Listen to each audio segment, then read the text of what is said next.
Praise the lord. పిల్లరా, ఈ యొక్క ఉదయకాల సమయంలో దీని వాక్యాన్ని చదువుకుందాం. యెషయా గ్రంథము 60వ అధ్యాయం 22వ వచనం. ఐజయా 60:22. వారిలో ఒంటరి అయినవాడు 1000 మందగును, ఎన్నిక లేనివాడు బలమైన జనమగును. యెహోవానగు నేను తగిన కాలమున ఈ కార్యమును త్వరపెట్టుదును. A little one shall become 1,000, and a small one a strong nation. I, the Lord, will hasten it in his time. యేసు ప్రభువారి అతి శ్రేష్టమైన నామంలో పిల్లరా మీ అందరికీ శుభములు తెలియజేస్తున్నాను. ఈ యొక్క ఉదయకాల సమయంలో దేవుని వాక్యం ద్వారా దేవుడు మనల్ని బలపరచడానికి ఇష్టపడ్డారు కాబట్టి ఆయనకి కృతజ్ఞతాస్తుతులు చెల్లించుకుందాం. ఎట్లా ఉన్నారండి? అందరూ క్షేమంగా ఉన్నారా? ఈ దుర్దినాల్లో, అపాయకర దినాల్లో దేవుని యొక్క వాగ్దానము, దేవుని యొక్క వాక్యం పట్టుకుని జీవించినట్లయితే అది బలాన్ని, శక్తిని, ధైర్యాన్ని, శాంతి, సమాధానాన్ని ఇస్తుంది అనే సత్యాన్ని జ్ఞాపకం చేస్తున్నాను.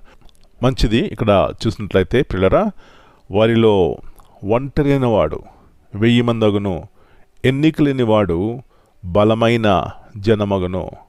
ఇది మానవుని యొక్క తలంపులకు సాధ్యం కాదు, అసాధ్యము. కానీ పిల్లరా, మన దేవునికి సాధ్యము.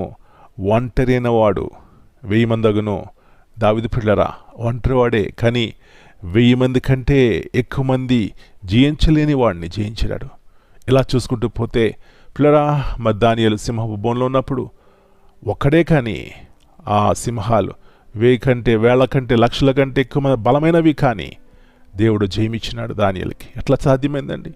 వారికి విశ్వాసము, వారి యొక్క దేవునితో ఉన్నటువంటి సహవాసము అంత గొప్పది. నా ప్రియ సహోదరి, నీ జీవితంలో దేవునితో నీకున్నటువంటి సహవాసము, దేవుని మీద నీకున్నటువంటి అవిశ్వాసం బట్టి నీ జీవితంలో బలాన్ని, శక్తిని పొందుకుంటావు. అలాంటి కృప ఈ ఉదయకాల సమయంలో మనందరికీ దేవుడు దయచేయను గాక. ప్రార్థన చేసుకుందాం. పరలోకమందున్న మా తండ్రి, పరిశుద్ధమైన దేవ, మరికొన్ని నూతన ఉదయకాల సమయాన్ని బట్టి మీకు వందనాలు చెల్లిస్తున్నాం.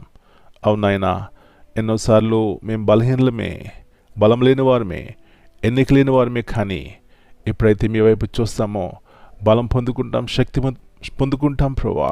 అవును, వారిలో ఒంటరైన వాడు 1000 మందగును, బలహీనమైన వాడు బలమైన జనమగును. అవును ప్రభువా, అది మాకు అసాధ్యము, కానీ మీకు సాధ్యము నాయన.